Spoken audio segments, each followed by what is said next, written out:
आप सभी को पता है जेनेटिक्स बोले तो study of inheritance and variation, right. आपको पता है कि ह्यूमन में जो क्रोमोसोम होते हैं वो क्या होते हैं, पेयर में होते हैं। अगर क्रोमोसोम नंबर 1 है तो उसकी 2 कॉपी होंगी। ऑब्वियस सी बात है, जो जीन यहाँ है वही जीन उसके दूसरे साइड में भी होगा। तो ये जो 2 जीन है सेम कैरेक्टर वाले, लॉ वही चीज हो सकती है जो हमेशा यूनिवर्सल नेचर शो कर रही हो। हेलो प्यारे बच्चों, मैं परमवीर सिंह आप सभी का स्वागत करता हूँ संकल्प भारत के ऑनलाइन लर्निंग प्लेटफॉर्म पे।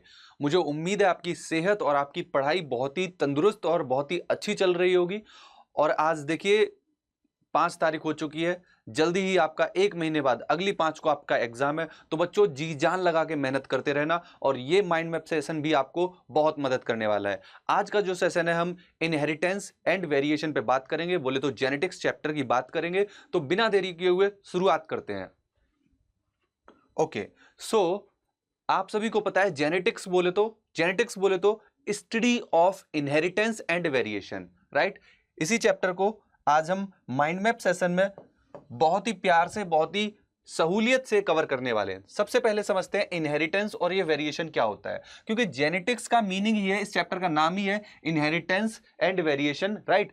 So study of inheritance and variation की अगर हम बात करें तो यहां पे इनहेरिटेंस वर्ड क्या शो करता है, inheritance is a process by which character are pass from parent to progeny, जहां पे कैरेक्टर उसके पेरेंट से उस बेबी में ट्रांसफर हो रहे हैं, राइट। सो हम इसको क्या बोल सकते हैं कि ये एक वो प्रोसेस है जिससे कैरेक्टर ट्रांसफर होते हैं, पास ऑन होते हैं पेरेंट से प्रोजेनी में, और इसी को हम बोलते हैं क्या, हेरिडिटी। इसी को हम और क्या बोलते हैं, इनहेरिटेंस को ही हम क्या बोलते हैं, हेरिडिटी बोलते हैं। और ऐसे लक्षण जो ट्रांसफर हो रहे हैं पेरेंट से ऑफस्प्रिंग में, इनको हम बोलते हैं हेरिडिटरी कैरेक्टर, राइट। क्या बोलेंगे हम इनको, हेरिडिटरी कैरेक्टर। और ऐसा नहीं है कि आइडेंटिकल होते हैं, जो बेबी बन रहे हैं वो एज इट इज एकदम नाक नक्शा हर कुछ एकदम आइडेंटिकल पेरेंट से नहीं होगा, उनमें कुछ विभिन्नताएं भी आती हैं, राइट। जैसे पिताजी की हाइट अगर 6 फुट है, माताजी की हाइट मान लो 3 फुट है, नहीं 3 फुट ज्यादा कम हो गया, माताजी की हाइट मान लीजिए 5 फुट है, मगर बच्चा किसके बीच में, 5.5 वाली कैटेगरी में। तो देखो ये वेरिएशन भी है, माता पिता दोनों ही अलग हाइट के मगर बेबी अलग हाइट का है, राइट। तो ये क्या शो कर रहा है, दिस इज रिप्रेजेंटिंग वेरिएशन की variation is degree by which progeny is differ from there parent, कि कितना बेबी अलग भी है अपने पेरेंट से, ये चीज वेरिएशन शो करती है।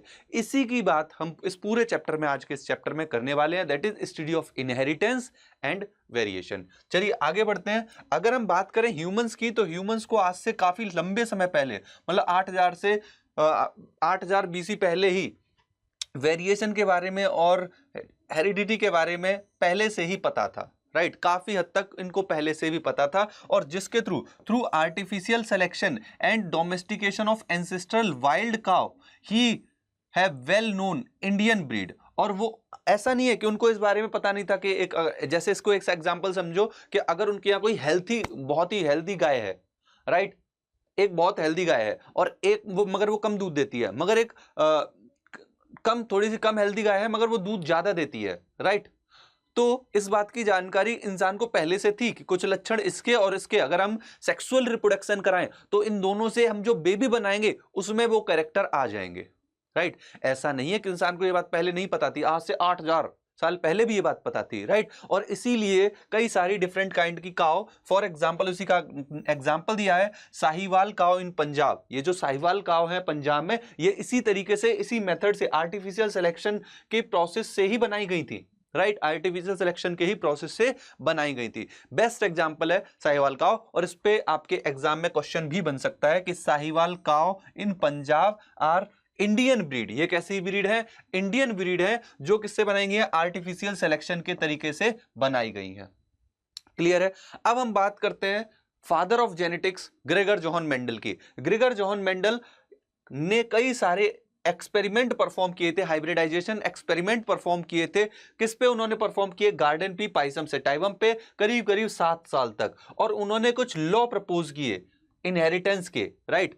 लॉ ऑफ इनहेरिटेंस उन्होंने प्रपोज किए, काफी लंबे समय तक उन्होंने स्टडी की। हालांकि उसके स्टडी के प्रेजेंटेशन के भी एक लंबे अरसे तक उनके काम को रिकॉग्निशन नहीं मिली थी, क्योंकि उस समय डार्विन के कंसेप्ट पीक पे थे, तो डार्विन की वजह से इन पे कोई ध्यान नहीं गया, राइट। मेंडल पे कोई खास ध्यान नहीं गया। मगर करीब करीब उनके मरने के करीब करीब 23-24 साल बाद, जब 1900 में इनके स्टूडेंट्स ने दोबारा से वही एक्सपेरिमेंट परफॉर्म किए और अदर फील्ड के जो अदर कंट्रीज के साइंटिस्ट थे उन्होंने भी वो एक्सपेरिमेंट परफॉर्म किए, तो पता चला कि मेंडल तो सही कह रहा था, राइट। एक्चुअली हम मेंडल की स्टडी पे अगर हम बात करें तो मेंडल ने करीब करीब यहां पे ट्रू ब्रीडिंग पी प्लांट लिए थे।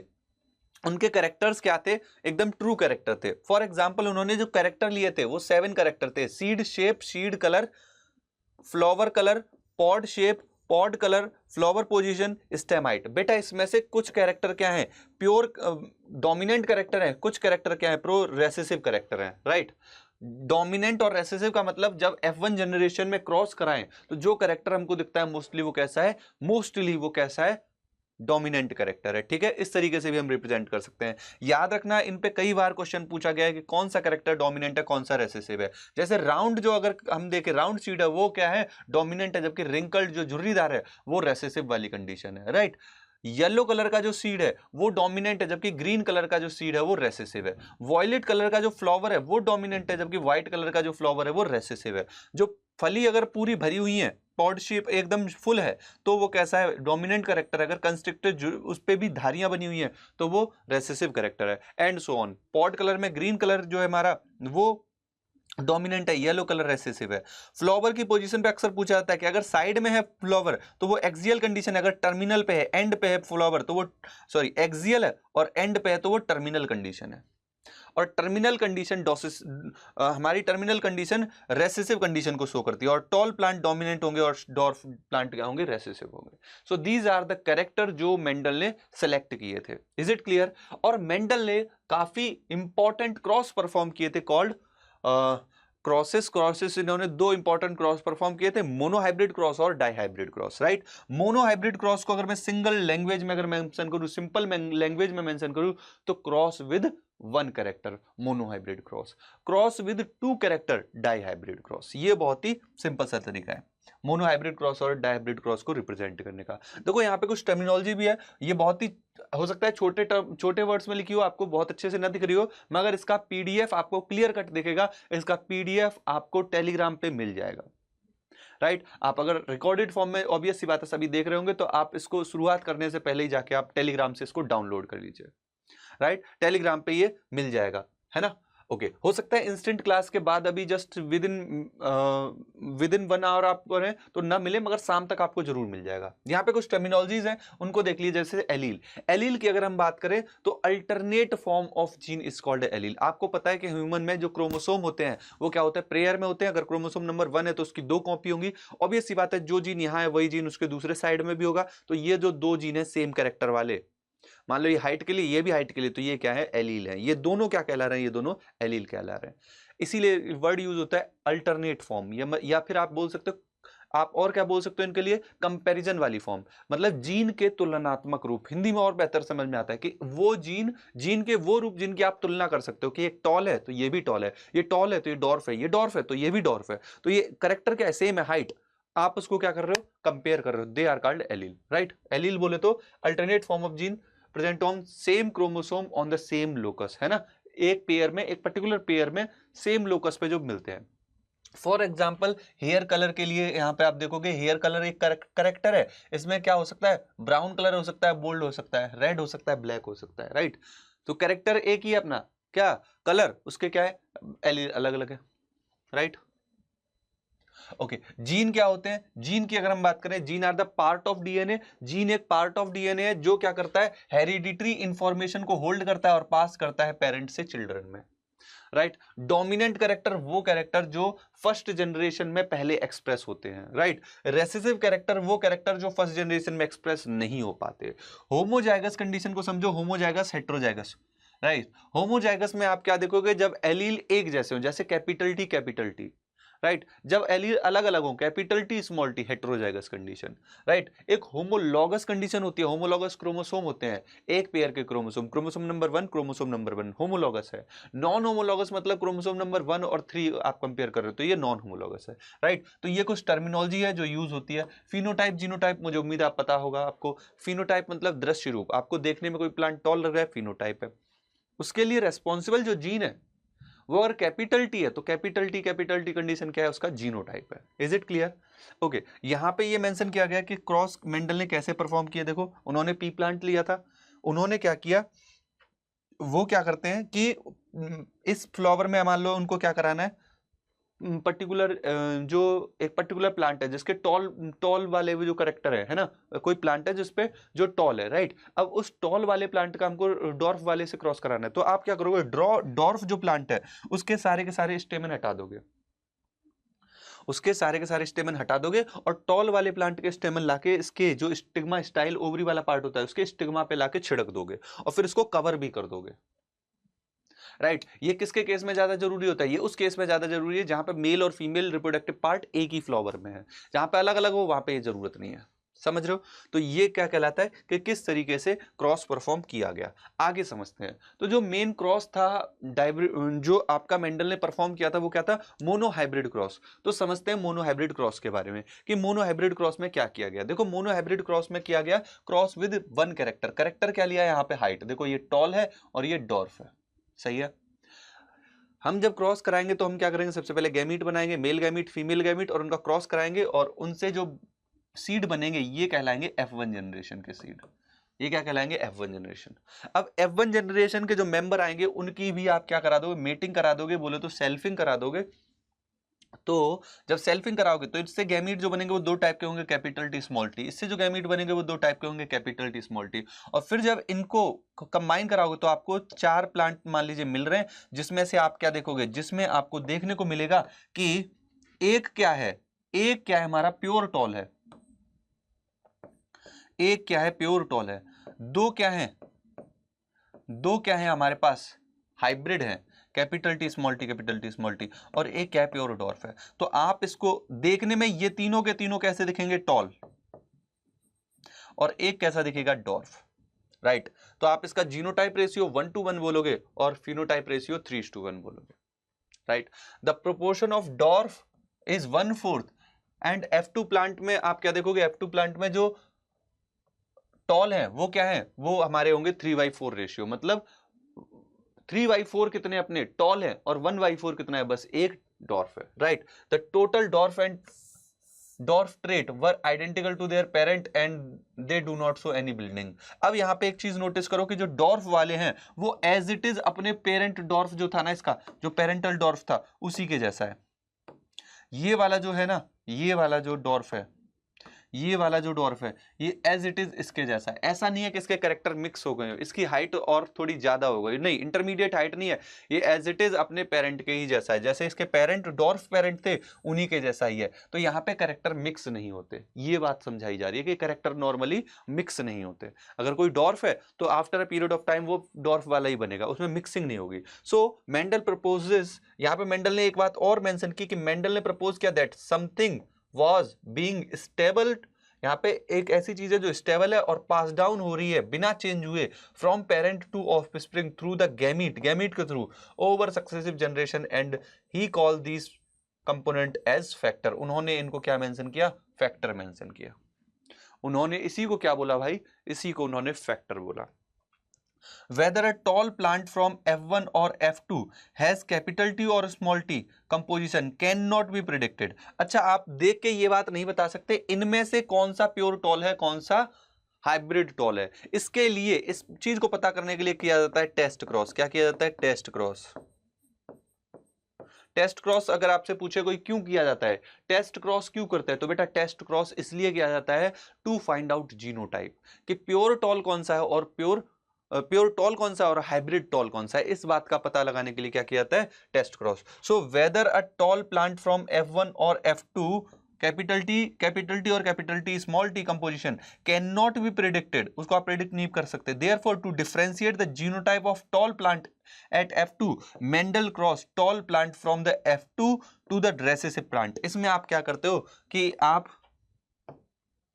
जो टॉल प्लांट है ना, इसमें आपने क्या किया बेटा, इसमें आपने क्या किया, जो कैपिटल टी वाला पेरेंट है उसको हमने डार्फ के से, मान लो हमको देखने में ये भी टॉल दिख रहा है, मान लीजिए हमको देखने में ये भी टॉल दिख रहा है, तो हम कैसे पता करेंगे ये वाला हाइब्रिड है और ये वाला प्योर है? इसको पता कर, क्योंकि देखने में तो दोनों टॉल लग रहे हैं, तो हम क्या करेंगे, इसका इसके रेसिसिव पेरेंट से क्रॉस करा देंगे। और जब रेशियो 100% टॉल आए, देखो इसमें जब भी क्रॉस कराओगे तो कंडीशन क्या होगी, कैपिटल टी स्मॉल टी, तो यहाँ पे रेशियो जो आएगा वो 100% टॉल वाला फिनोटाइप आएगा, टॉल फिनोटाइप। तो हमको ये बात पता चल जाएगी कि ये वाले जो सीड थे ना वो प्योर वाले सीड थे। अब हमको इसका पता लगाना है, तो आप देखोगे इनमें जब क्रॉस कराओगे तो 50% फिनोटाइप टॉल का आएगा और 50% फिनोटाइप आपका डॉर्फ का आएगा। तो ये बात तय हो जाएगी कि ये वाले जो सीड थे वो कैसे थे, हाइब्रिड टॉल थे। ये कैसे थे, हाइब्रिड टॉल वाले सीड थे। Is it clear? अब यहां पे देखिए, तो यही बात यहां पे पता चलती है कि टेस्ट क्रॉस में क्या पता चल जाता है, कौन सा प्योर टॉल है, कौन हाइब्रिड टॉल है। नेक्स्ट आगे देखते हैं कि लॉ ऑफ इनहेरिटेंस, इनहेरिटेंस के लॉ कौन कौन से प्रपोज किए मेंडल ने इन पूरे मोनोहाइब्रिड क्रॉस के ऑब्जर्वेशन से। तो उन्होंने मेंशन किया लॉ ऑफ डोमिनेंस, हालांकि ये आगे समय तक, लंबे समय तक लॉ की तरह नहीं रह पाया। क्यों नहीं रह पाया बेटा? इसका न रहने का कारण एक ये भी था क्योंकि ये चीज फॉलो नहीं हुई ऑल द टाइम। ये चीज क्या हुई, फॉलो नहीं हो पाई ऑल द टाइम, क्योंकि ये after a period of time क्या हुआ, इसको नेग्लेक्ट कर दिया गया कि ऐसा नहीं है हर जगह लॉ ऑफ डोमिनेंस फॉलो हो। लॉ वही चीज हो सकती है जो हमेशा यूनिवर्सल नेचर शो कर रही हो, क्योंकि इसके लॉ ऑफ डोमिनेंस के कई सारे कॉन्ट्राडिक्टरी प्रपोजल आ गए थे, इसीलिए इसको लॉ नहीं माना गया। लॉ ऑफ डोमिनेंस वैसे कहता ही है कि character are control by discrete unit called factor, कि जो कैरेक्टर होते हैं उनको फैक्टर, और आज हम उनको जीन बोलते हैं, वो कंट्रोल करते हैं। फैक्टर हमेशा पेयर में होते हैं, और ये क्या देखोगे, ये डिसिमिलर पेयर फैक्टर, राइट, उन पेयर में से एक हो सकता है डोमिनेंट वाला हो, जब वो अलग अलग पेयर में अलग अलग मेंबर है, जैसे capital T small T member है, तो उसमें से एक जो फैक्टर होगा वो एक जो कंपोनेंट है वो ज्यादा एक्सप्रेस हो रहा होगा, एक वाला कम एक्सप्रेस हो रहा होगा। तो जो ज्यादा एक्सप्रेस हो रहा है, यहाँ पे देखो, law of dominance is used to explain the expression of only one of the parental character in the monohybrid cross in F1 and expression of both F in F2। पहली F1 जनरेशन में सिर्फ एक का ही expression होगा, वो जो toll होगा, और F2 में कुछ 1/4 क्या होंगे, डॉर्फ भी दिखेंगे और टॉल भी दिखेंगे। F2 में दोनों का एक्सप्रेशन होगा, राइट। एंड F2 में जो एक्सप्रेशन होगा वो क्या होगा, 3:1 एक्सप्रेशन होगा, right. So this is actually in detail law of dominance. Law of segregation, यहां से एक और लॉ निकल के आता है, और जो कि एक्चुअली में आज भी फॉलो होता है, कि जो एलील होते हैं वो कोई ब्लेंडिंग नहीं शो करते। वो ऐसा नहीं है कि यहाँ पे जब ये टॉल बने हैं तो यह मिक्स हो गया होगा कैपिटल टी, ऐसा नहीं है कैपिटल टी स्मॉल टी होके मिक्स होके कुछ और बना रहा हो, नहीं। आगे आने वाली जनरेशन में कैपिटल ये स्मॉल टी है वो फिर से सेग्रीगेट हो जाएगा, राइट। तो allele do not show any blending and that both the character are recover as such in the F2 generation through one of these is not seen in the F1। जबकि F1 generation में इनमें से एक नहीं दिखता, जो dwarf वाला है वो नहीं दिखता, मगर आने वाली सक्सेसिव जनरेशन में दोनों के दोनों फिर से दिखने लगते हैं। ये बात शो करता है कि जो गैमीट है वो प्योर हैं और वो सेग्रीगेट नहीं होते। Also called law of purity of gamete, इसको हम law of purity of gamete भी बोलते हैं। बढ़ते हैं आगे, ये मैंने टेस्ट क्रॉस के रेस्पेक्ट में समझाया। देखो, लॉ ऑफ डोमिनेंस है, उसके कुछ अपोजिट में भी चीजें आई हैं। कौन कौन सी चीजें उसके अपोजिट में काम करती हैं? जैसे इनकम्प्लीट डोमिनेंस। इनकम्प्लीट डोमिनेंस क्या बोल रही है भाई, कि जो फर्स्ट जनरेशन में डार्विन बता के गए थे कि वो जो हमारा डोमिनेंट कैरेक्टर होगा वही एक्सप्रेस होगा, मगर ऐसा नहीं है।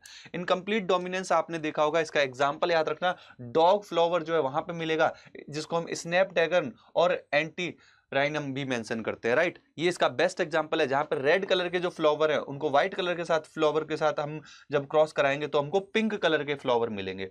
ये कंडीशन क्या शो कर रही है, लॉ ऑफ डोमिनेंस के अपोजिट शो कर रही है। इसमें जब आप फिनोटाइप रेशियो और जीनोटाइप रेशियो दोनों नोटिस करेंगे तो वो आपको 1:1 मिलेगा, क्योंकि देखने में एक प्योर रेड होगा, दो पिंक होंगे और एक व्हाइट होगा। और जीनोटाइप रेशियो भी आप यहाँ पे क्या देख रहे हो, कैपिटल टी स्मॉल टी, फिर small T in the end, right. तो यहाँ पे फिनोटाइप जीनोटाइप रेशियो दोनों ही सेम आएंगे।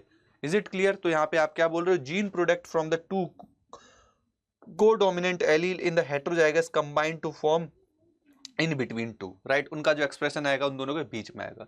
तो ये भी इनकम्प्लीट डोमिनेंस किसका एग्जांपल है, एक तरीके से opposite to law of dominance काम कर रहा है। एक और एग्जांपल यहाँ पे को डोमिनेंस का देख सकते हो, जहां पे एक रेड कलर की अगर हम गाय ले रहे हैं, वो व्हाइट कलर के साथ उसका मीटिंग करवा रहे हैं, तो हमको रोन कलर मिल रहा है। तो ये क्या शो कर रहा है, ये को डोमिनेंस, को मतलब साथ साथ, दोनों के दोनों, ऐसा नहीं है कि एक एक्सप्रेस होगा एक एक्सप्रेस नहीं होगा। इनकम्प्लीट में देखो कोई नहीं हो पा रहा, को डोमिनेंस में दोनों साथ साथ एक्सप्रेस हो रहे हैं। दिस इज एग्जांपल ऑफ को डोमिनेंस, रोन कलर। इसका एक और बेस्ट एग्जांपल है एबीओ सिस्टम में, जब आप ए और बी की बात करते हो, तो जिस पर्सन का ए बी है उसमें देख रहे हो, ऐसा नहीं है कि ए नहीं एक्सप्रेस हो रहा, बी एक्सप्रेस हो रहा है, ऐसा नहीं है बी नहीं एक्सप्रेस हो रहा है, ए एक्सप्रेस हो रहा है, राइट, दोनों के दोनों एक्सप्रेस होते हैं। तो एबीओ ब्लड ग्रुप सिस्टम में जो ए बी जो कंडीशन है ना, ए बी जीनोटाइप है, वो क्या शो करता है, वो भी कोडोमिनेंस शो करता है। ABO blood group is also provide good example of multiple allele, यहां पे भी मल्टीपल एलील में भी आएगा। यहां पे I A I B are represent together, they express their own type of sugar, this is because of codominance. जो A और बी है वो भी इसी तरीके से काम करता है, राइट, कि उनमें से ए और B, I A I B दोनों के दोनों एक्सप्रेस होते हैं, जबकि आई ओ वाला होता है वो रेसेसिव कंडीशन शो करता है दोनों के रेस्पेक्ट में, सही है। मगर आई ए आई बी की जब भी बात हो रही है तो वो क्या है, कोडोमिनेंस के एग्जांपल है। एक और कंडीशन होती है मल्टीपल एलिलिज्म। मल्टीपल एलिलिज्म की जब भी बात होगी तो देखो हमेशा याद रखना वो पॉपुलेशन में बात हो रही है, क्योंकि एक पर्सन में दो से ज्यादा एलील हो ही नहीं सकता, क्योंकि क्रोमोसोम के पेयर ही दो हैं, समझ रहे हो, या तो उस पर ए होगा और बी होगा, या तो उसमें ए बी, या तो बी होगा या बी ओ वाली कंडीशन होगी। ऐसा नहीं है कि ए बी और ओ तीनों एलील उसमें मिले, हो ही नहीं सकता, क्योंकि उसके पेयर ही दो हैं। तो मल्टीपल एलिलिज्म की कंडीशन आप पॉपुलेशन में बात करते हो। देखो there are more than two either three allele governing the same character, एक कैरेक्टर को जब दो से ज्यादा गवर्न कर रहे हो तो आप क्या बोलोगे, multiple allele. Since in an individual only two allele can be present, multiple allele can be found with in the population study आर्मेट। जब आप पॉपुलेशन की स्टडी कर रहे होगे तो पॉपुलेशन में आपको क्या मिल सकता है भाई, मोर देन वन एलील मिल सकते हैं, so called multiple allele condition. आगे बढ़ते हैं, नेक्स्ट समझिए, लॉ ऑफ इंडिपेंडेंट असॉर्टमेंट आपका आता है डाईहाइब्रिड क्रॉस के रिजल्ट के बाद। पहले समझते हैं कि डाईहाइब्रिड क्रॉस क्या है। देखो डाईहाइब्रिड क्रॉस अपन कैसे मेंशन करेंगे, when cross with two character, जब हम क्या कर रहे हैं, क्रॉस विद टू कैरेक्टर। अच्छा आगे बढ़ के आएगा वो भी, यहाँ पे देखो ये तो अपने को पहला वाला मोनो हाइब्रिड क्रॉस का ही डायग्राम शो किया गया है, टॉल और डॉर्फ वाला, ये मोनो हाइब्रिड का ही है। आई थिंक यहाँ पे डाई हाइब्रिड का आना चाहिए था, कोई बात नहीं, डाई हाइब्रिड में मैं मेंशन कर देता हूँ। डाई हाइब्रिड क्रॉस में क्या होगा बेटा, क्रॉस विद, यहाँ पे क्या देखोगे, cross with two character, right. Cross with two character में क्या समझोगे, क्रॉस विद टू कैरेक्टर में आप क्या देखोगे कि यहाँ पे दो कैरेक्टर होंगे। मान लीजिए टॉल टॉल, एक टॉल और डॉर्फ की कंडीशन है, हाइट एक कैरेक्टर है, एक शेप ऑफ सीड कैरेक्टर है, राइट। शेप ऑफ सीड मान लीजिए आपसे क्या बताया जा रहा है, शेप ऑफ सीड आपसे बोला जा रहा है राउंड और रिंकल, तो यहाँ पे दो कैरेक्टर हो गए, height and shape of seed. Height के रेस्पेक्ट में जब आप देखोगे कि हाइट, आप दो प्योर पेरेंट लो, प्योर पेरेंट क्या है, टॉल कैरेक्टर है, एज वेल एज इसमें क्या है, शेप ऑफ शीड राउंड है, टॉल एंड राउंड शीड लिया आपने एक, राइट। उसमें दो कैरेक्टर दिख रहे हैं कि राउंड शीड उसका राउंड वाला है और उसमें टॉल वाला फिनोटाइप है, राइट, टॉल वाला कैरेक्टर शो करेगा वो, ठीक है, हाइट में वो टॉल शो करेगा। दूसरा एक सीड है जिसमें क्या है, रिंकल्ड कंडीशन और डॉर्फ है, और ये प्योर है अपने कैरेक्टर के लिए। जब इन दोनों को क्रॉस कराओगे तो F1 जनरेशन में सबसे पहले इनके गैमीट बनेंगे। गैमीट क्या बनेंगे, कैपिटल टी और round, capital T capital are. इसमें क्या बनेगा, स्मॉल टी स्मॉल आर। जब इनसे जो पहली जनरेशन बनेगी वो कैसी बनेगी, दोनों का मिक्स बनेगा, capital T small T capital R small R. ये क्या होंगे, राउंड एंड टॉल ही होंगे सारे के सारे, क्योंकि दोनों में इनका जो डोमिनेंट कैरेक्टर है वही एक्सप्रेस हो रहा है। क्लियर है, ध्यान से सुनते जाना, समझते जाना। अब हम इनकी जब सेल्फिंग कराएंगे, सेल्फिंग कराने से पहले इनके गैमीट बनेंगे। वो गैमीट क्या होंगे, capital T small T, sorry वो गैमीट क्या होंगे, वो वहां पे गैमीट क्या होंगे, एक बार को सोच के देखो, capital T capital are, right. मैं आपको यहां पे बना के ही दिखा देता हूं ना बेटा। यहां पे देखो आपसे क्या बोला जा रहा है कि हमारे पास कैरेक्टर क्या है बेटा, कैरेक्टर हमारे पास ये बचेगा है, capital T capital T capital R capital are, ये हमारे प्योर पेरेंट है। यहाँ पे क्या कंडीशन है, small T small R small R. यहाँ पे अब और बेहतर समझ में आएगा, इससे जो गैमीट बनेंगे वो कैपिटल टी कैपिटल आर बनेगा, इससे स्मॉल टी स्मॉल आर बनेगा। इससे जब फर्स्ट जनरेशन आएगी तो capital T small T capital R small R आएगा। अब हम क्या करेंगे, इनकी सेल्फिंग कराएंगे। सेल्फिंग जब कराएंगे तो उससे पहले इनके गैमीट बनाएंगे, वो क्या बनेंगे, capital T capital R capital T small R. Small T capital R, small T small R, ये 4 टाइप के गैमीट बन सकते हैं। यहीं पे लॉ ऑफ इंडिपेंडेंट असॉर्टमेंट भी आता है, और वो लॉ ऑफ इंडिपेंडेंट असॉर्टमेंट बोलता क्या है, वो कहता है कि कैपिटल टी जरूरी नहीं है कैपिटल आर के ही साथ जाए। जब गैमीट बना रहा होगा तो कैपिटल टी कैपिटल आर ही नहीं, यहाँ पे कैपिटल टी स्मॉल आर के साथ भी जा सकता है, कि कैपिटल टी बाइंड नहीं है कि वो डोमिनेंट वाले के साथ ही जाएगा, वो स्मॉल आर के भी साथ जा सकता है। स्मॉल टी जरूरी नहीं है कि स्मॉल आर के ही साथ जाए, वो स्मॉल टी कैपिटल आर के भी साथ जा सकता है। इसी को बोलते हैं लॉ ऑफ इंडिपेंडेंट असॉर्टमेंट, कि डोमिनेंट कैरेक्टर जरूरी नहीं है डोमिनेंट के साथ ही अलग हो, वो रेसेसिव वाले के साथ भी गैमीट बना सकता है। तो देखो ये 4 टाइप के गैमीट बन गए ना बच्चा। अब इसी 4 टाइप के गैमीट आप और बनाओगे और उनको एक साइड इधर मेंशन कर दो। और अब इनसे क्या देखोगे, इनसे आपको 16 कॉम्बिनेशन देखने को मिल जाएंगे। यहां पे आपको 16 कॉम्बिनेशन देखने को मिलेंगे,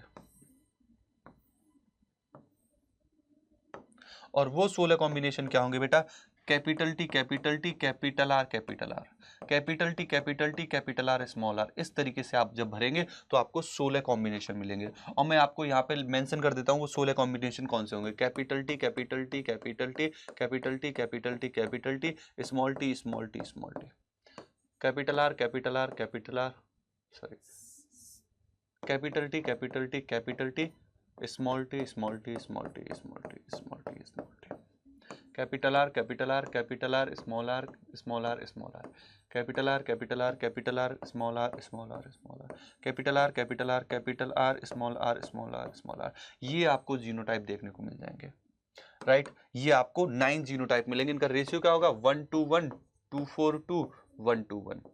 आप चेक करके बना के भी देख लीजिएगा।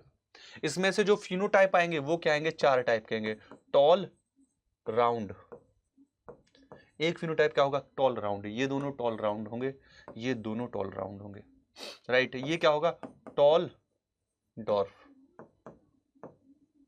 ये एक टॉल डॉर्फ होगा और एक ये टॉल डॉर्फ होगा। तो देखो 1 और 2 3, 3 कैसे हैं, टॉल डॉर्फ हैं।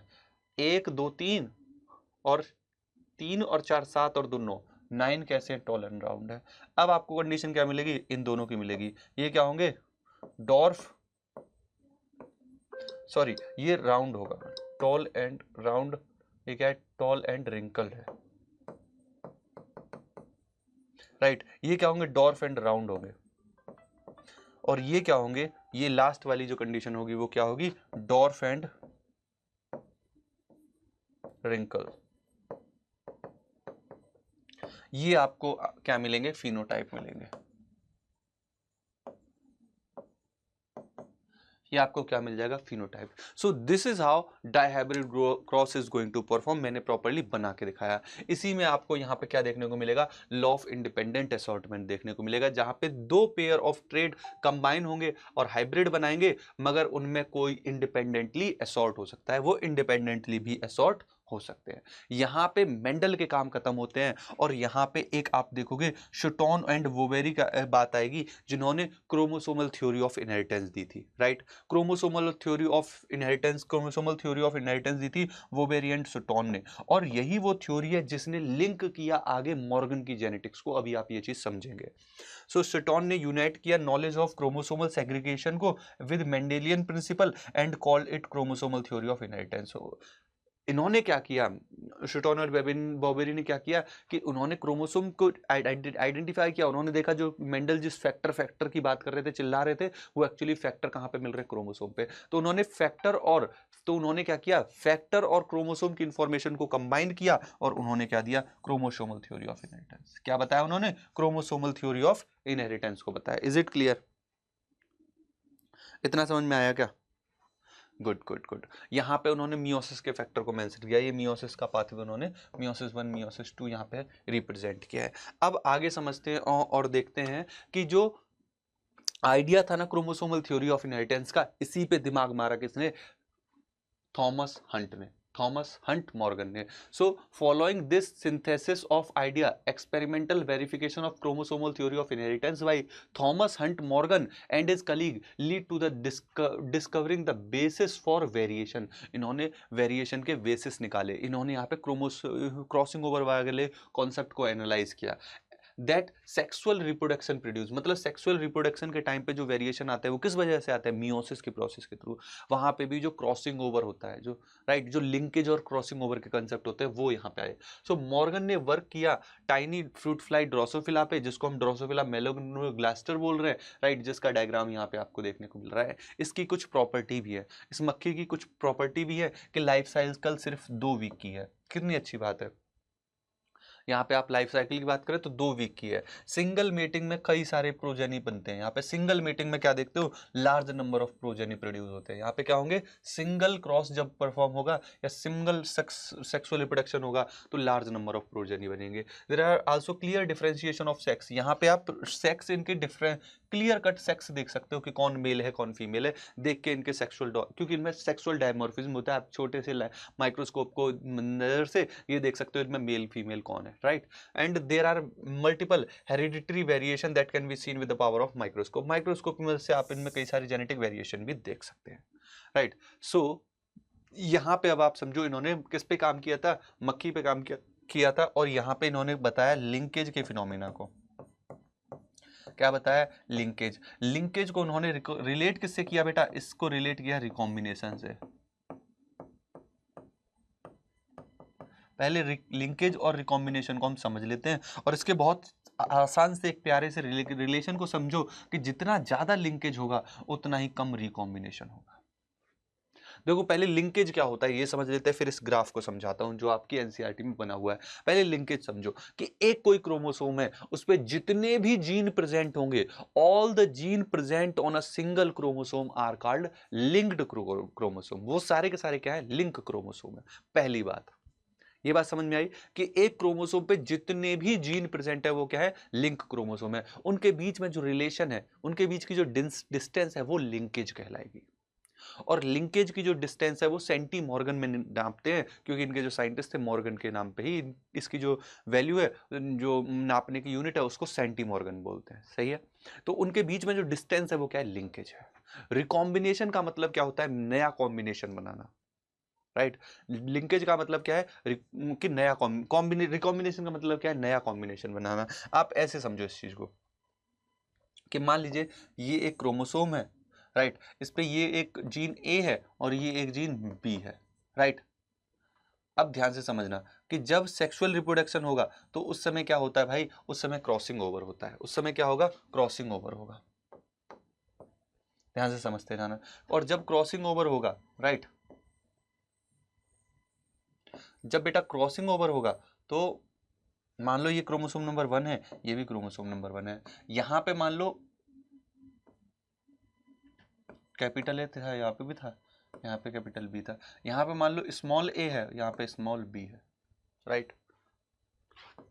तो इसमें भी स्मॉल ए स्मॉल बी ही होगी। अब देखो जब आप क्या देखोगे, मियोसिस 1 का टाइम आएगा तो उस समय क्या होता है, क्रॉसिंग ओवर होता है। क्रॉसिंग ओवर में आप क्या देखोगे कि इतना पार्ट कट के अलग हो जाएगा, ये वाला पार्ट कट के अलग हो जाएगा। आप इसके कलर को थोड़ा सा चेंज कर लो, इसका कलर हम चेंज कर देते हैं, इसका कलर हम कर देते हैं येलो। अब आप देखो, तो अब आप क्या देख रहे हो कि ये मान लो येलो वाला कलर है,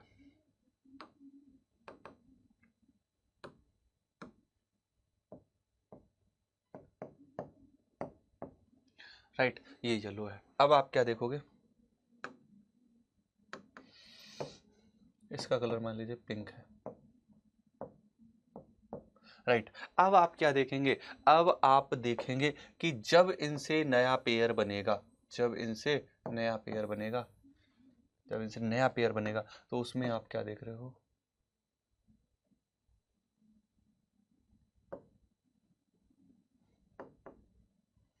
तो आप क्या देखोगे बेटा,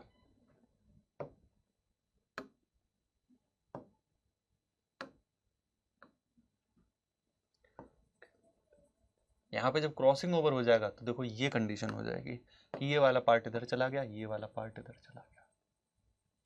तो आप क्या देख रहे हो बेटा, तो आपको देखने को मिल रहा है कि कैपिटल ए जो था, कैपिटल ए इधर आ गया और जो स्मॉल ए था वो इधर आ गया। आया समझ में। तो ये कब हुआ, ये क्रॉसिंग ओवर के बाद हुआ। क्रॉसिंग ओवर किस वजह से हुआ, ये क्रॉसिंग ओवर से हुआ। अब ऐसे समझो ये देखो इनकी डिस्टेंस ज्यादा थी, राइट, डिस्टेंस बहुत ज्यादा थी, मतलब इनमें लिंकेज कम थी। डिस्टेंस जितनी ज्यादा होगी उतने देखो, जितनी कम डिस्टेंस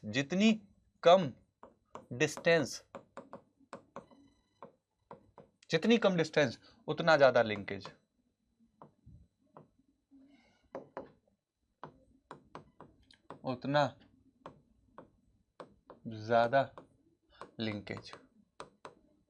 एक बात ये समझ लो कि जितनी कम उनमें डिस्टेंस होगी, मान लो इसमें जैसे डिस्टेंस ज्यादा थी, राइट, ऐसे समझो कि अगर मान लो इसी के साथ साथ एक और जीन होता है जिसका नाम है सी, राइट, देखो ए और सी के बीच में कितनी कम डिस्टेंस है, ये मान लो ए है और यहाँ पे कैपिटल सी है, और देखो इनमें कितनी कम डिस्टेंस है, छोटी सी डिस्टेंस है, तो जब क्रॉसिंग ओवर हुआ तो देखो ये स्मॉल ए तो इधर आया ही, उसके साथ साथ स्मॉल सी भी आ गया, इधर से कैपिटल ए तो आया ही, कैपिटल सी भी इधर आ गया, तो देखो इनमें डिस्टेंस कम थी, जितनी कम डिस्टेंस उतना ही ज्यादा। अब देखो रिकॉम्बिनेशन हो गया, राइट, अब क्या हो गया, नया कॉम्बिनेशन बन गया, तो देखो इनमें लिंकेज क्या थी, कम थी, तो चांसेस ऑफ रिकॉम्बिनेशन उतने ही ज्यादा हो गए, क्योंकि दोनों के दोनों दूसरी साइड में चले गए। आ रही है बात समझ में? तो जितनी कम डिस्टेंस होगी उतना ही ज्यादा लिंकेज होगा, और जितना ज्यादा लिंकेज होगा उतना ही ज्यादा आप क्या देखोगे, रिकॉम्बिनेशन होने के चांसेस बढ़ जाएंगे, राइट।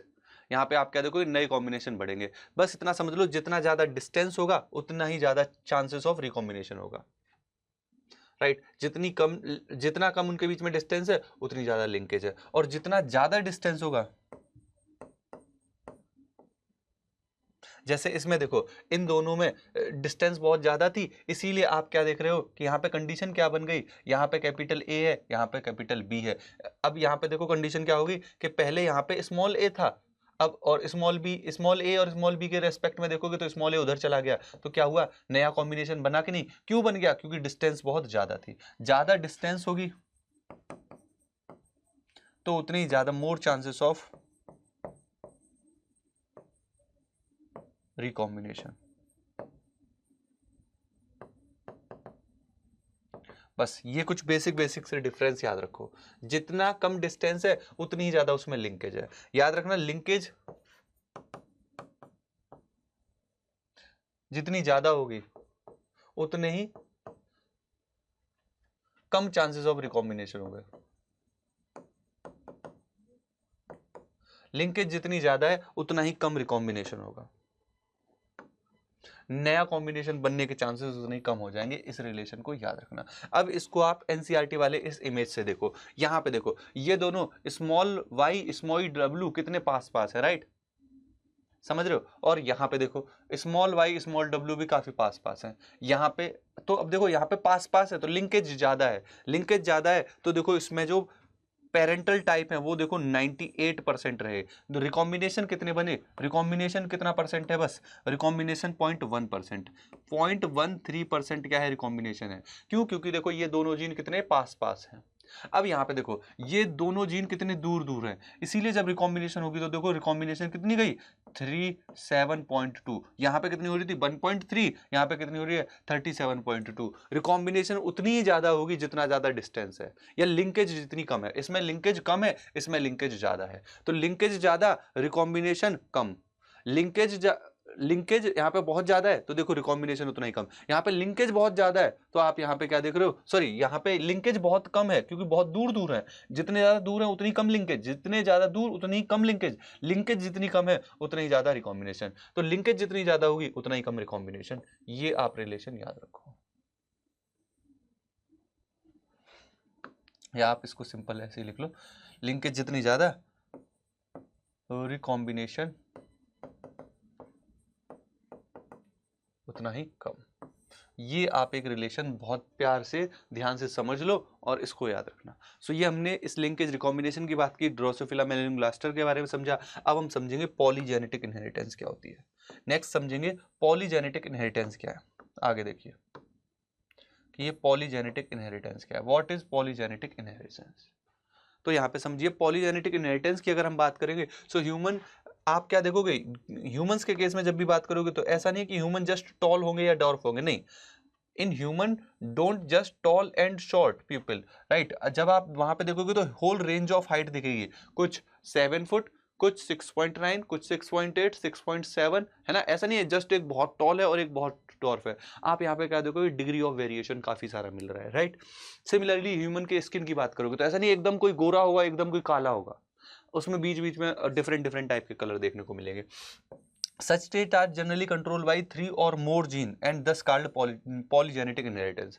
वो जीन जो 2 से ज्यादा मतलब जीन कंट्रोल कर रहे हैं, वो कैरेक्टर जिनको 2 से ज्यादा जीन कंट्रोल कर रहे हैं, वो आपके क्या होंगे बेटा, उन पर्टिकुलर ट्रेट को क्या बोलोगे, पॉलीजेनेटिक ट्रेट बोलोगे। और ऐसे ट्रेट इन्वायरमेंट से भी इन्फ्लुएंस होंगे, influence by environment also, right. The effect of allele is additive, यहाँ पे ये बात भी समझोगे कि इनका इफेक्ट एडिटिव होता है, राइट। मान लो 3 जीन है, capital A, capital B, capital C, right, skin colour के लिए, तो आप क्या देखोगे, इनके एलील भी होंगे, capital A, capital A, capital B, capital B, capital C, capital C, right. तो जब मान लो आप क्या देखोगे, सारे के सारे डोमिनेंट है, तो क्या होगा, डार्केस्ट स्किन कलर होगा, सबसे डार्क। और जब small A, small A, small B, small B, small C, small P हुए तो लाइटेस्ट होगा। और जब मान लो एक क्या है इसमें से डोमिनेंट है तो थोड़ा कम लाइट होगा, 2 डोमिनेंट है थोड़ा और कम डोमिनेंट और कम लाइट होगा, 3 डोमिनेंट है तो मिड में आ जाएगी कंडीशन, 4 है तो ब्लैकिश की तरफ जाने लगेगी, 5 है तो वो और ज्यादा ब्लैकिश, और 6 के 6 डोमिनेंट वाले तो बिल्कुल ही करिया, है ना, समझ रहे हो। तो ये आप क्या देख रहे हो, इनका रिजल्ट जो है, इनका जो इफेक्ट है वो एडिटिव इफेक्ट भी देखने को मिल रहा है, राइट। यहाँ पे हमने लिंकेज रिकॉम्बिनेशन की बात की। नेक्स्ट आगे आते हैं, नेक्स्ट बात करते हैं प्लियोट्रॉफिक जीन की। प्लियोट्रॉफिक जीन में क्या देखोगे कि सिंगल जीन क्या करेगा, मल्टीपल फिनोटाइप एक्सप्रेशन में इन्वॉल्व है। जीन एक है मगर मल्टीपल फिनोटाइप एक्सप्रेशन की बात जब हो रही है तो ऐसे जीन को क्या बोलोगे, प्लियोट्रॉफिक इफेक्ट। फॉर एग्जांपल फिनाइल कीटोन्यूरिया के केस में क्या होता है कि यहाँ पे एक पर्टिकुलर जीन में म्यूटेशन होता है, उस पर्टिकुलर म्यूटेशन की होने वजह से फिनाइल एलानिन हाइड्रोक्सिलेज नहीं बनता, जिसमें प्रॉब्लम कहाँ आ रही है, सिंगल जीन में म्यूटेशन हो रहा है। अब इससे कैरेक्टर क्या देखने को क्या मिल रहा है कि मेंटल रिटार्डनेस भी हो रही है, हेयर फॉल भी बहुत ज्यादा हो रही है, स्किन का पिगमेंटेशन भी बहुत ज्यादा। तो म्यूटेशन एक जीन में हुई मगर इफेक्ट कई सारे देखने को मिल रहे हैं, ऐसी कंडीशन में आप क्या बोलोगे, प्लियोट्रॉपिक जीन। ऐसे जीन को क्या बोलोगे, प्लियोट्रॉपिक जीन बोलोगे। इतना क्लियर हुआ, समझ में आया। नेक्स्ट आगे समझते हैं सेक्स डिटर्मिनेशन के बारे में। देखो सेक्स डिटर्मिनेशन के कई सारे मेथड्स होते हैं, यहाँ पे हमने 5 मेथड्स को रखा हुआ है। एक मेथड कहलाता है XXXY मेथड, जहाँ पे जो XX होमोजाइगस जो होमोलॉगस कंडीशन है, होमोलॉगस क्रोमोसोम वाली कंडीशन है, वो फीमेल के लिए होगी और हेट्रो वाली कंडीशन मेल के होगी। ये कहानी फॉलो होती है मैमल्स के केस में, इंसेक्ट के केस में, फॉर एग्जांपल ड्रोसोफिला के केस में। आप यहाँ पे देखो XY कंडीशन मेल है, XX कंडीशन फेल है, XX कंडीशन फीमेल है, राइट। XY कंडीशन मेल है, XX कंडीशन फीमेल है। सिमिलर ZW और ZZ वाली कंडीशन होती है, तो ZZ मेल होगा, एक जैसे कैसे, यहाँ पे देखो उल्टा हो रहा है, ZZ वाली होमोजाइगस वाली कंडीशन में मेल है, बर्ड्स के केस में ऐसा होता है, और हेटेरोजाइगस वाली कंडीशन में फीमेल है, राइट। ओके तो यहाँ पे आप क्या देख रहे हो, ये वाली कंडीशन ZZ ZW वाली कंडीशन को मैंने डिस्कस किया, ये आपको कहाँ पे, बर्ड्स में और रेप्टाइल में और कुछ फिशेज में देखने को मिलेगी। एक कंडीशन होती है XXXO वाली, यहाँ पे XX जो होमोजाइगस है वो फीमेल है, XO वाली कंडीशन में मेल होगा। ऐसा आपको कुछ इंसेक्ट और राउंड वार्म में देखने को मिलेगा, राइट। कुछ मॉथ और बटरफ्लाई में ZW ZZ वाली कंडीशन होती है, जहाँ पे फीमेल हेटेरोजाइगस ZO और ZZ वाली कंडीशन में मेल हो गई। ये कंडीशन बटरफ्लाई और मॉथ में फॉलो होती है। कुछ कंडीशन स्पेसिफिक होती है जो हनी बी में फॉलो होंगी, हैप्लॉइड डिप्लॉइड मेथड। यहाँ पे जो डिप्लॉइड होंगी वो फीमेल होंगी, राइट। फीमेल क्या है, डिप्लॉइड है, और हैप्लॉइड आपके मेल होंगे। ये वाले आपके मेल हैं, ये क्या, ये मेल है, और यहाँ पे आप क्या देखोगे, फीमेल है, राइट। Is it clear. यहाँ पे मेल क्या है हैप्लॉइड वाली कंडीशन में, फीमेल क्या है डिप्लॉइड वाली कंडीशन में, इतना ध्यान रखिएगा। ओके अब आगे देखिए, ये आपने सेक्स डिटर्मिनेशन की बात की। नेक्स्ट हम डिस्कस करेंगे पेडिग्री एनालिसिस। पेडिग्री एनालिसिस में आप क्या देखेंगे, disorder are inherited has been prevailed in the human society since long. मतलब ऐसा नहीं है कि जो डिसऑर्डर है वो इनहेरिट होते हैं, वो बहुत लंबे टाइम से ह्यूमन सोसाइटी में आप क्या देख रहे हो, कई सारे जो ट्रेट होती है, कई सारी बीमारी होती है, बोलते नहीं ये तुम्हारी आनुवांशिक बीमारी है ना, तुम्हारी पीढ़ियों से चली आ रही है, right. This was based on hereditary character feature in the female, ये कहीं ना कहीं फीमेल में कुछ पर्टिकुलर जीन जो होते हैं वो फीमेल टू फीमेल अगर ट्रांसफर हो रहे हैं, मेल टू मेल ट्रांसफर हो रहे हैं, राइट, या फिर वो कुछ पर्टिकुलर करेक्टर डोमिनेट नेचर के तो ओवरऑल ट्रांसफर होते ही रहते हैं, ठीक है। इसको हम बोलते हैं पेडिग्री एनालिसिस। यहाँ पे कुछ टर्मिनोलॉजी यूज होगी, उनको हम समझ लेते हैं। देखो, स्क्वायर का स्ट्रक्चर आपको मेल शो करेगा, सर्कल का स्ट्रक्चर फीमेल शो करेगा, और अगर इसको आप तिरछा कर दो तो सेक्स आपका सस्पेक्टेड है, और अगर आपने डार्क कलर कर रखा है तो अफेक्टेड इंडिविजुअल होंगे, अगर डार्क कलर नहीं कर रखा तो अनअफेक्टेड है। सिंगल लाइन मेंशन कर रहे हो मेल फीमेल के बीच में, ये मेटिंग को शो करेगा, और अगर डबल लाइन मेंशन कर रहे हो तो यहाँ पे ये मेटिंग रिलेटिव के बीच में हो रहा है, कि मतलब वो जो मेटिंग हो रही है वो रिलेटिव जो है उन्हीं के बीच में मेटिंग हो रही है, राइट। जब इससे ऑफ स्प्रिंग को बना के ना दिखाओगे तो आप उसमें एरो बना के दो मेल, एक मेल फीमेल या फिर एन नंबर ऑफ बेबी बना सकते हो, ठीक है। तो ये क्या हो रहा है कि इनके बच्चे पैदा हुए हैं, और अगर बच्चा अफेक्टेड पैदा हुआ है तो आप उसको डार्क कर दोगे, राइट, और आप इस तरीके से 5 लिख दोगे तो 5 अनअफेक्टेड ऑफ स्प्रिंग को शो कर रहा है, ठीक है। सो ये आपका चार्ट आपकी एनसीईआरटी की बुक में दिया हुआ है, ठीक है। आप यहाँ पे कुछ और देखिए कि यहाँ पे आपको ऑटोसोमल डोमिनेंट कैरेक्टर और ऑटोसोमल रेसेसिव कैरेक्टर पढ़ना है आपके एनसीईआरटी में जो दिए हुए हैं। देखो, ऑटोसोमल डोमिनेंट जब भी होगा तो वो देखो ट्रांसफर जरूर होगा, जैसे ये अगर अफेक्टेड है तो देखो इससे अफेक्टेड जरूर ट्रांसफर हुआ, राइट, इसमें डोमिनेंट वाला कैरेक्टर आ गया होगा। एक भी अगर मान लो ये XX कंडीशन होगी या ऑटोसोमल की कंडीशन में कोई भी जीन कंडीशन होगी, ऐसे समझो इस चीज को कि यहाँ पे जो सिचुएशन होगी, ये मान लो मैं ऑटोसोम की बात कर रहा हूँ, ये मैं बात कर रहा हूँ ऑटोसोम की, ये मान लो कोई ऑटोसोम है और ऑटोसोम ये इफेक्ट डिसीज वाली कंडीशन है, तो ये मान लो ये कंडीशन है AAAD और यहाँ पे नॉर्मल है AA, तो अगर इसमें A और A आया होगा तो देखो नॉर्मल है, इसमें A और ये वाली कंडीशन आएगी तो देखो डिसीज हो गई, इसमें कोई नहीं आया, इसमें नॉर्मल आया होगा AA, ये तो ऑलरेडी नॉर्मल है, तो इसके किसी भी बेबी में क्या होगा, डिसीज नहीं शो हो रही, क्योंकि इसके पेरेंट बिल्कुल डिसीज है ही नहीं।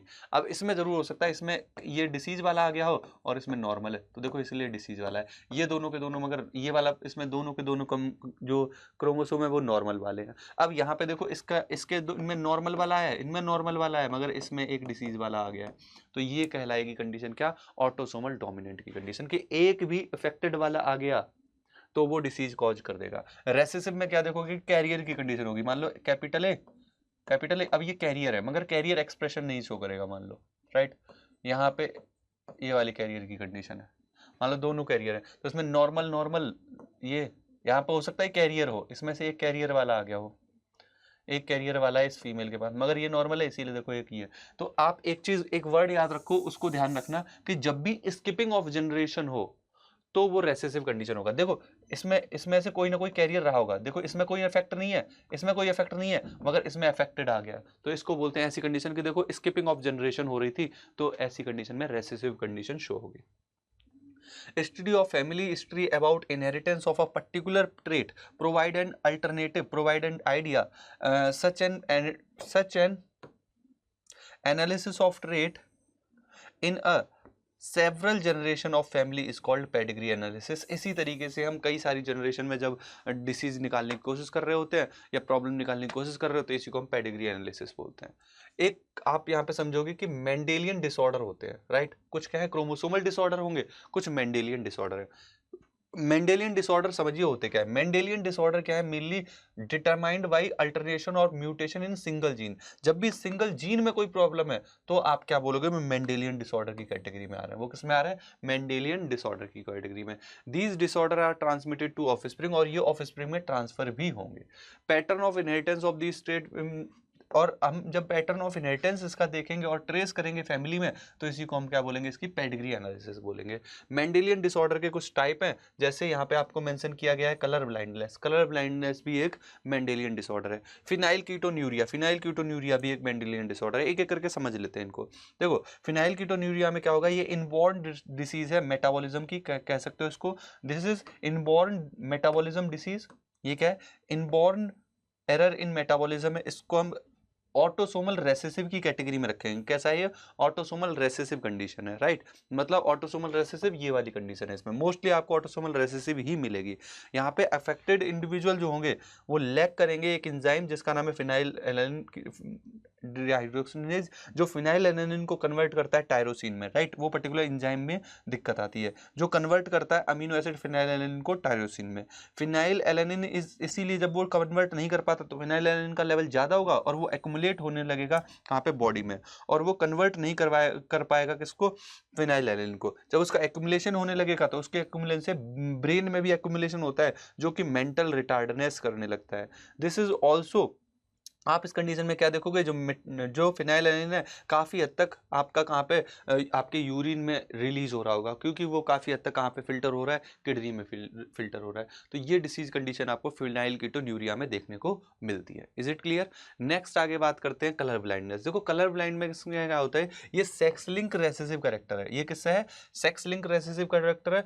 और यहाँ पे आप क्या देखोगे, इफेक्ट किसमें आता है, इफेक्ट इन आइदर रेड और green cone of I resulting in failure of discrimination between red and green colour. यहाँ पर रेड और ग्रीन कलर में आप बहुत ज़्यादा डिफ्रेंशिएट नहीं कर पाते।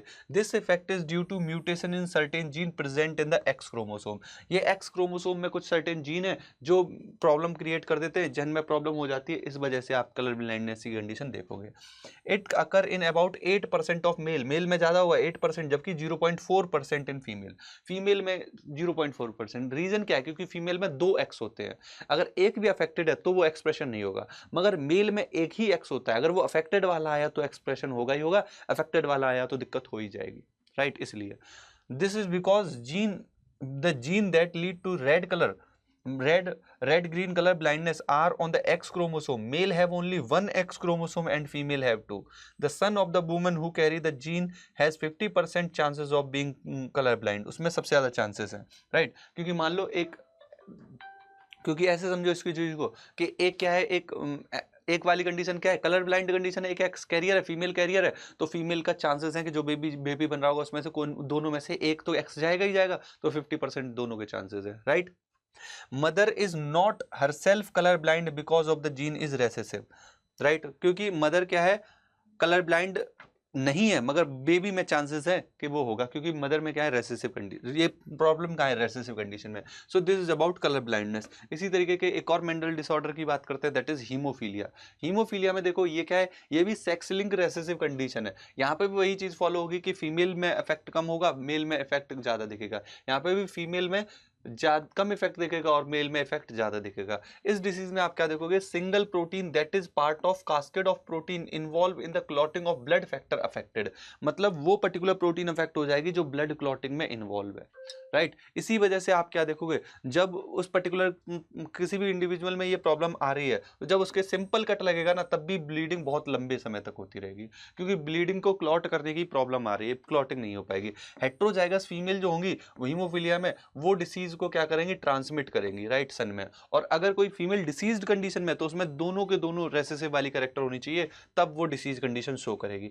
Possibility of female becoming a haemophilic is extremely rare because mother of such female has been to at least carrier and father should be hemophilic। मतलब इसमें ये कंडीशन होगी कि मदर में भी अफेक्ट कंडीशन हो, मान लो मदर भी अफेक्टेड है और फादर भी अफेक्टेड है, मदर कैरियर है और फादर अफेक्टेड है, तब वो वाली कंडीशन में फीमेल को ये हीमोफीलिया वाली कंडीशन देखने को मिलेगी। इसीलिए याद रखना, फीमेल के केस में इफेक्टेड होना ये सेक्स लिंक रेसेसिव वाली कंडीशन बहुत ही रेयर आती है। The family pedigree of Queen Victoria show number of haemophilic ascendant and she was the carrier of the disease. जैसे क्वीन विक्टोरिया जो थी ना, वो उसके केस में क्या था, वो हीमोफीलिया की कैरियर थी। इसी तरीके से एक और कंडीशन है सिकल सेल एनीमिया की, ये भी ऑटोसोमल रेसेसिव, ये सेक्स लिंक रिलेटेड नहीं है, ये ऑटोसोमल रेसेसिव लिंक कंडीशन है, राइट। यहाँ पे ऑटोसोम लिंक्ड रेसेसिव कंडीशन आपको देखने को मिलेगी, जहां पे पेरेंट्स से ऑफस्प्रिंग में ये प्रॉब्लम क्रिएट हो रही है, राइट। ऑफस्प्रिंग में कहाँ से आ रही है, ऑब्वियस सी बात है, पेरेंट्स से आ रही है, मगर कंडीशन क्या है, ऑटोसोम पे है, सेक्स पे नहीं है, और ये रेसेसिव कंडीशन है, ये ध्यान रखिए। इसमें क्या देखने को मिलेगा कि जो डिसीज कैसे कंट्रोल हो रही है, सिंगल पेयर ऑफ जीन से, जो कि हीमोग्लोबिन के रेस्पेक्ट में इन्वॉल्व है, right. Out of 3 possible genotype only homozygous individual for HBS show the disease phenotype. जहां पे आप क्या देखोगे, यहाँ पे अभी मैं मेंशन कर रहा हूं इसके केस में, देखो होता क्या है, ऐसे समझो कि जो हीमोग्लोबिन का जीन होता है, राइट, यहाँ पे आप क्या देखोगे, हीमोग्लोबिन का जो जीन होता है, इसमें इस पर्टिकुलर हीमोग्लोबिन के जीन पे 6 नंबर ऑफ अमीनो एसिड पे 6 नंबर ऑफ अमीनो एसिड पे क्या होता है, ग्लूटामिक एसिड होता है। इसमें सिंगल पॉइंट म्यूटेशन होता है और जिस वजह से यहाँ पे क्या आ जाता है, वेलिन, और वेलिन की वजह से जो आरबीसी का शेप होता है वो क्या हो जाता है, डिस्टॉर्टेड हो जाता है। पूरी की पूरी आरबीसी का शेप क्या हो जाता है बेटा, डिस्टॉर्टेड शेप हो जाता है, नॉर्मल से डिस्टॉर्टेड हो जाता है। और इस कंडीशन में देखो, इस कंडीशन में भी आप क्या देखोगे कि जब होमोजाइगस कंडीशन तब एक्सट्रीमली दिक्कत आएगी, अगर वो रेसेसिव वाली कंडीशन है तब भी वो आराम से सर्वाइव कर लेता है, राइट। हेट्रोजाइगस कंडीशन में HbA HbS वाले इंडिविजुअल जो होते हैं वो काफी हद तक अनअफेक्टेड दिखते हैं, but they are carrier of the disease. So 50% of probability of transmitting of the mature mutant gene to the progeny, thus exhibiting the sickle cell trait. तो जो कैरियर वाले होते हैं वो आगे इसको ट्रांसफर कर ही देंगे, ऑब्वियस सी बात है। The defect caused by substitution of glutamic acid का substitution हो जा रहा है by valine at the 6th position in the beta chain of the hemoglobin molecule। Beta chain में प्रॉब्लम आ जा रही है हीमोग्लोबिन के, राइट। 6th पोजीशन पे क्या हो रहा है, सब्स्टिट्यूशन हो रहा है। Substitution of amino acid in globin protein result due to single base substitution of 6th codon of beta gene in the GAG to GUG। Obvious सी बात है, डीएनए में ही चेंज आया होगा तब प्रोटीन में आ रहा है, तो डीएनए में जो चेंज आया है या फिर आरएनए में जो चेंज आया है वो आप क्या से मेंशन कर रहे हो, GAG से GUG मेंशन कर रहे हो। आरएनए में क्या चेंज मेंशन कर रहे हो, GAG से कंडीशन GUG में आ रही है, या फिर डीएनए में अगर मेंशन कर रहे हो तो डीएनए में कंडीशन CTC से CAC आ रही है। आया समझे। तो ये मेजर म्यूटेशन हो रहा है। Mutant haemoglobin molecule undergo polymerization under the low oxygen concentration causing the change in shape of RBC from biconcave disc shape to the elongated sickle like structure. तो आप क्या देख रहे हो, ये बाइकॉन्केव से सिकल लाइक स्ट्रक्चर में convert हो जा रहे हैं। Is it clear. तो ये प्रॉब्लम आपको सिकल सेल एनीमिया में देखने को मिल रही है। नेक्स्ट हम एक बात करते हैं थैलेसीमिया की। थैलेसीमिया की कंडीशन में आप क्या देखोगे, यहाँ पे ऑटोसोमल लिंक रेसेसिव डिसऑर्डर है, ये भी ब्लड रिलेटेड है। यहाँ पे भी आप क्या देखोगे, हीमोग्लोबिन में ही दिक्कत आ रही है। हीमोग्लोबिन की अल्फा चेन में आएगी या बीटा चेन में आएगी। अल्फा चेन में आ रही है तो अल्फा थैलेसीमिया, बीटा में आ रही है तो बीटा थैलेसीमिया। यहाँ पे भी आपको जो प्रॉब्लम देखने को मिलेगी वो लैक ऑफ ब्लड वाली, लैक ऑफ आरबीसी वाली कंडीशन देखने को मिलेगी, जिसको हम एनीमिया बोलते हैं, right. So this is about thalassaemia, right. तो ये अभी तक जो डिस्कस कर रहे थे वो मेंडल डिसऑर्डर थे। मेंडल डिसऑर्डर में जहां सिंगल जीन में कोई प्रॉब्लम आ रही है, राइट। नेक्स्ट अपन डिस्कस करते हैं क्रोमोसोमल डिसऑर्डर। क्रोमोसोमल डिसऑर्डर में क्या देखोगे कि the chromosome disorder on the other hand are cause due to absence और excess of abnormal arrangement of one और मोर क्रोमोसोम। जहां पे क्रोमोसोम में कोई दिक्कत आने लगे, क्रोमोसोम का नंबर बढ़ रहा है या क्रोमोसोम का पूरा पूरा सेट बढ़ रहा है, यहाँ पे failure of segregation of chromatid हो जाए, क्रोमेटिड फेलियर हो रहा है तो क्रोमोसोम का चेंज आ जाएगा, इसको हम एन्यूप्लॉइडी बिलोइंग लेंगे। जहाँ पे फेलियर ऑफ साइटोकाइनेसिस ही हो जाए, साइटोकाइनेसिस ही फेल होगी, सेल डिवीजन नहीं हो रहा, तो increase in the whole set of chromosome होगा, इसको हम क्या बोलेंगे, पॉलीप्लॉइडी बोलेंगे। तो दो कंडीशन है, एन्यूप्लॉइडी की कंडीशन और पॉलीप्लॉइडी की कंडीशन है, राइट। एन्यूप्लॉइडी के एग्जांपल यहाँ पे टर्नर सिंड्रोम और डिफरेंट काइंड ऑफ सिंड्रोम देखोगे। ये देखो यहाँ पे मेंशन कर रहा हूँ, एक कंडीशन है डाउन सिंड्रोम। डाउन सिंड्रोम में क्या होता है कि एक्स्ट्रा क्रोमोसोम आ जाएगा किसने नंबर पे, 21 पे, तो आप क्या बोलते हो इसको, ट्राइसोमी है 21, राइट। एक कंडीशन है एडवर्ड सिंड्रोम, जहाँ पे ट्राइसोमी कितने पे हो रही है, 18वें नंबर पे हो रही है। एक होती है पटायो सिंड्रोम, जिसमें आप क्या देख रहे हो, ट्राइसोमी 13वें नंबर क्रोमोसोम पे हो रही है, राइट। एक सेक्स लिंक वाली कंडीशन में प्रॉब्लम आ रही है, जहाँ पे देखो, जहाँ पे टर्नर सिंड्रोम है, टर्नर सिंड्रोम पे एक एक्स क्रोमोसोम कम हो जाएगा, इसीलिए मोनोसोमी बोलोगे एट एक्स क्रोमोसोम। एक कंडीशन क्लाइनफिल्टर सिंड्रोम की भी है, जहाँ पे आप क्या देखोगे, एक एक्स्ट्रा एक्स क्रोमोसोम ऐड हो जाएगा मेल में, तो ये कंडीशन क्या होगी, क्लाइनफिल्टर सिंड्रोम की होगी। सो this is about chromosomal disorder. हमने मेंडल डिसऑर्डर बात की है, क्रोमोसोमल डिसऑर्डर बात की है। मैं एक बार थ्रू आउट सेशन जो भी हमने चीज़ें डिस्कस की है उनके बारे में और मेंशन कर देता हूँ। हमने स्टार्ट किया मेंडल के काम से, हमने स्टार्टिंग में इनहेरिटेंस और वेरिएशन की बात की। देन हमने उसके बाद मोनोहाइब्रिड क्रॉस की बात की, मोनोहाइब्रिड क्रॉस के result law of dominance, law of segregation की बात की। फिर हमने उनके इनकम्प्लीट, उनके कंट्रोवर्सी की बात की कि इनकम्प्लीट डोमिनेंस है, को डोमिनेंस है, मल्टीपल एलीलिज्म है।